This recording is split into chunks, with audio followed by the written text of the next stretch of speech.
Shri Ram Narayan Pandey inter college फूतसर संत कबीर नगर में आपका स्वागत है। आज हम कक्षा 11 हिंदी की शीर्षक पदावली समझाने जा रहे हैं, जिसका संदर्भ इस प्रकार है।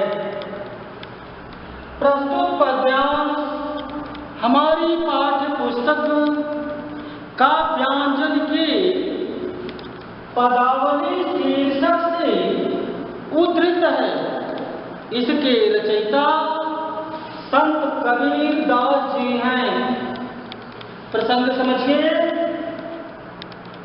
प्रस्तुत पद में कबीर दास जी जीवात्मा और परमात्मा के प्रेम का बड़ी मार्मिक ढंग से वर्णन करते हैं। बहुत दिनन थय में प्रीतम पाए, भाग बड़े घर बैठे आए। मंगल चार माहिमन राखो, राम रसायन रसना चाखो। मंदिर माहि भया उजियारा, ले सूती अपना पीव पियारा। मैं रवि राशि जेल दिपाई, हम कहायहु तुम बड़ाई। कहे कबीर मैं कछ न कीना, सखी सुहाग राम मोहि दीना। बहुत दिनन थय प्रीतम पाए, भाग बड़े घर बैठे आए। कबीर दास जी कहते हैं कि जीवात्मा कहती है कि बहुत दिनों से कई जन्मों की कठिन साधना करने के बाद इस जन्म में मैंने अपने प्रियतम राम रूपी प्रीतम को, राम रूपी पति को प्राप्त कर लिया है। हम आपको पहले भी बताए कि प्रस्तुत पद में जीवात्मा और परमात्मा के प्रेम का वर्णन किया गया है। कबीर दास जी कहते हैं कि मैंने कई जन्मों तक कठिन साधना करने के बाद इस जन्म में अपने प्रियतम पति स्वामी भगवान को प्राप्त कर लिया। भाग बड़े घर बैठे आए। मैं बहुत ही भाग्यशाली हूँ कि मेरे घर अर्थात हृदय रूपी घर में पारब्रह्म परमेश्वर आकर के बस गए हैं। मंगल चार माहिमन राखो, राम रसायन रसना चाखो। यहाँ देख रहे हैं आप, रसायन कहते पदार्थ को। कौन सा पदार्थ है? राम का नाम रूपी पदार्थ। रसना कहा जाता है जिह्वा को। चाखो शब्द का अर्थ होता है रसा स्वादन करना, चखना। मंगल चार माहिमन राखो। कबीर दास जी कहते हैं कि जब पार ब्रह्म परमेश्वर परमात्मा आकर हृदय रूपी घर में जीवात्मा से मिल गए तो जीवात्मा प्रसन्न हो और मंगलचार अपने मन में ही आनंदित हो। क्या करने लगे जीवात्मा? राम रसायन रसना चाखो। अपने जिह्वा से राम के नाम रूपी पदार्थ का रसास्वादन करने लगे। कहने का आशय है कि जब परमात्मा को जीवात्मा से मिलन हुआ तो जीवात्मा अत्यधिक प्रसन्न होकर के राम के नाम रूपी पदार्थ को, रस को चखने लगे, स्वाद लेने लगे, अर्थात ब्रह्म आनंद को प्राप्त करने लगे। कबीरदास जी कहते हैं कि मंदिर माय भया उजियारा, ले सूती अपना पियो प्यारा। मंदिर शब्द का यहाँ पर होता है घर। मंदिर माय भया उजियारा, उजियारा शब्द का होता है प्रकाशित। कबीरदास जी कहते हैं कि जब पार ब्रह्म परमेश्वर हृदय में निवास करते हैं तो ज्ञान रूपी प्रकाश फैल जाता है, अज्ञानता रूपी अंधकार नष्ट हो जाता है। मंदिर माय हृदय रूपी घर में परमात्मा के आने से ज्ञान रूपी प्रकाश फैल गया और ले सूती अपना पीयो प्यारा। सूती शब्द का अर्थ होता है सुखी, और जीवात्मा परमात्मा को प्राप्त करके रोमांचित हो आनंद की अनुभूति करने लगी। मैं रंग राशि जे निधि पाई, हम ही कहा यह तुम ही बढ़ाई। मैं रंग राशि शब्द का अर्थ होता है रत्नों का भंडार, खजाना। जे निधि पाई, निधि शब्द का अर्थ होता है खजाना। कबीरदास जी कहते हैं कि जिस प्रकार से कोई व्यक्ति अनेक प्रकार के रत्नों का भंडार प्राप्त कर लेता है, कोई खजाना प्राप्त कर लेता है, और उसे जितनी ही आनंद की अनुभूति होती है, मेरे जीवात्मा को परमात्मा को प्राप्त करने के बाद उसी प्रकार से सुख का अनुभव हो रहा है जिस प्रकार से कोई व्यक्ति किसी खजाने को प्राप्त करके सुख का अनुभव करने लगता है। मैं राशि निधि पाई, हम कहानी तुम्हें बढ़ाई। कबीरदास जी कहते हैं इसमें हमारा कोई योगदान नहीं है। हे परमात्मा, हे प्रभु, आप हमारे हृदय में निवास करने के लिए आए, इसमें हमारा कोई योगदान नहीं, तुम ही बढ़ाई।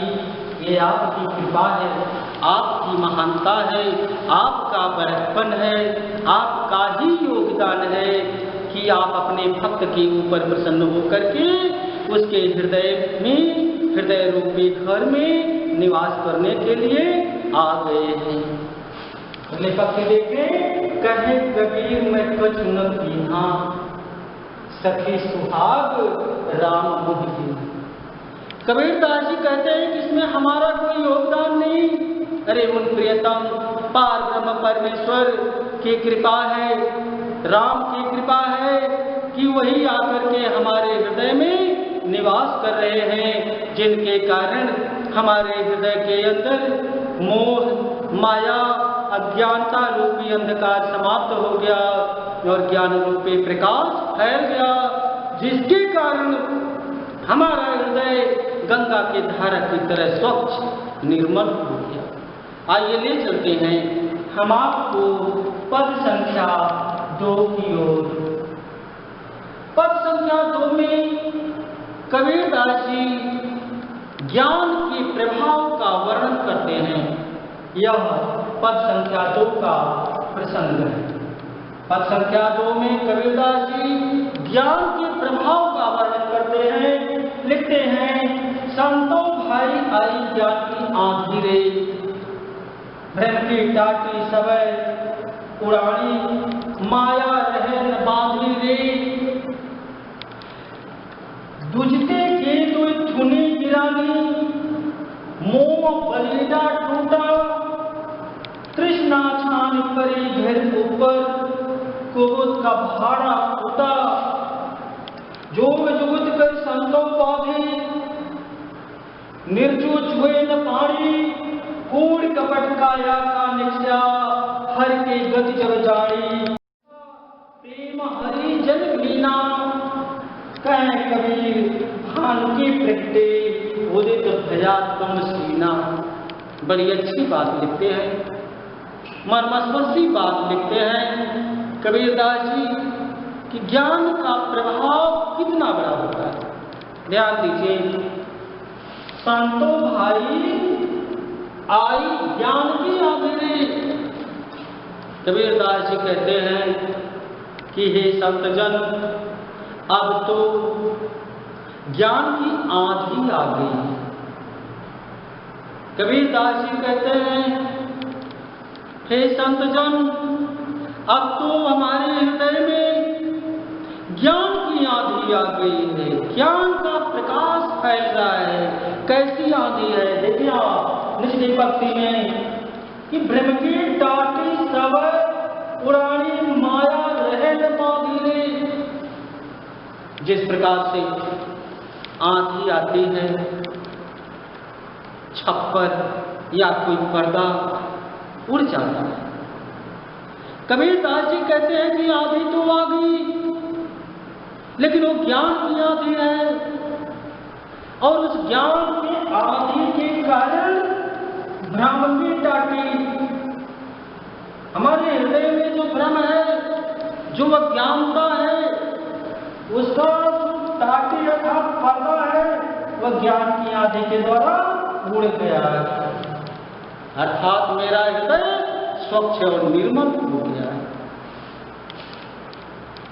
माया रहे न माधीरे, किसी छप्पर को या पर्दे बांधा जाता है जिसे वो उड़ने न पाए। कबीरदास जी कहते हैं कि हमारे हृदय में जब ज्ञान की आंधी आई, अर्थात हृदय में जब ज्ञान उत्पन्न हुआ, तो हमारी अज्ञानता रूपी टाटी उड़ गई, और माया रूपी रस्सी से जिस टाटी को बांधे थे, जो टाटी बंधी थी, वो भी टूट गई। कहने का आशय है कि हृदय में जब ज्ञान का प्रकाश फैलता है, तो हृदय के अंदर अज्ञानता रूपी अंधकार नष्ट हो जाता है और मोह माया से मुक्ति मिल जाती है।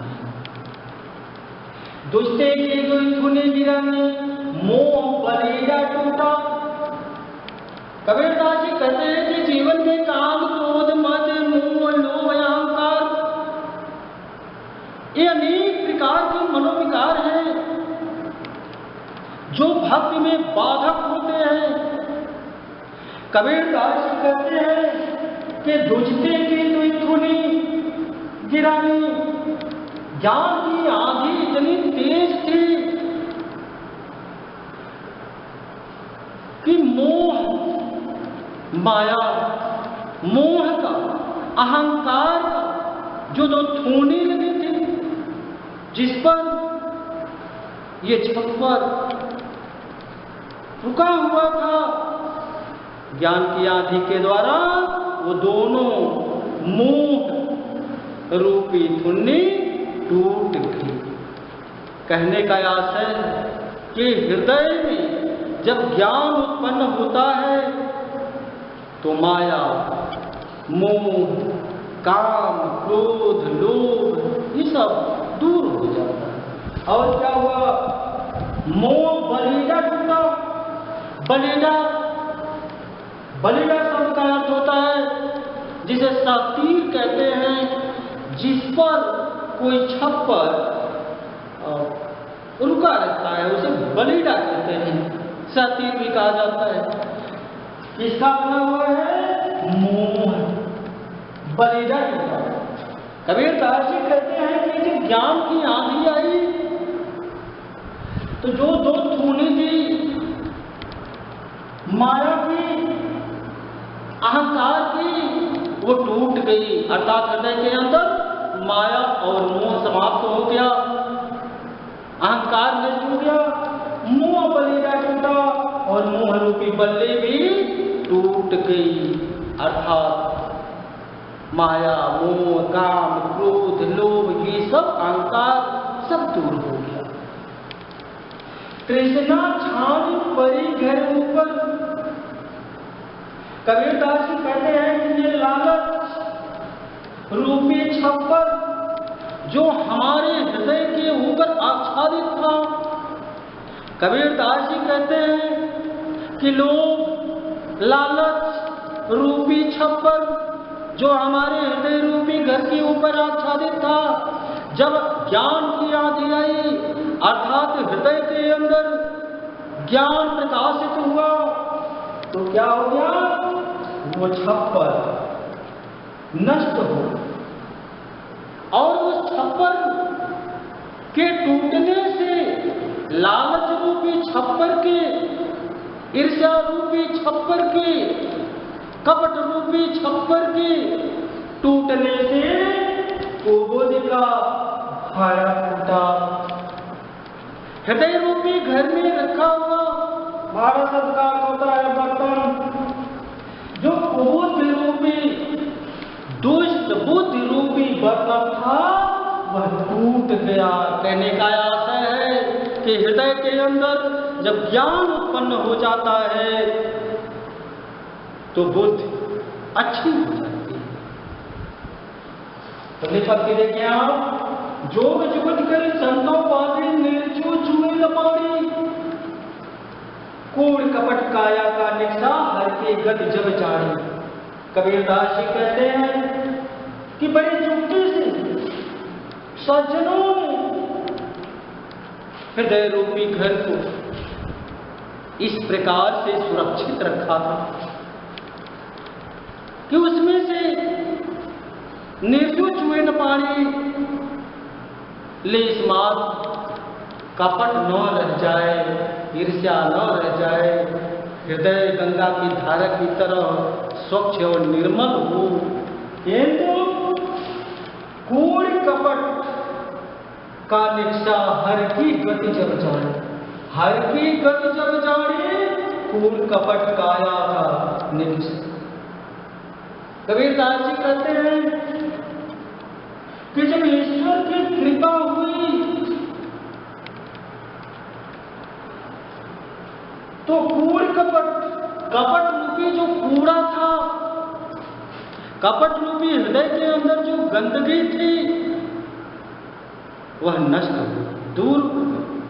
क्योंकि जब ईश्वर की कृपा होती है तभी हृदय रूपी घर में ज्ञान रूपी प्रकाश फैलता है।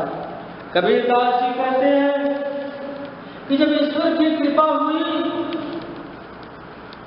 तब कपट रूपी कूड़ा हृदय के अंदर से दूर हो गया, अर्थात हृदय स्वच्छ हो गया।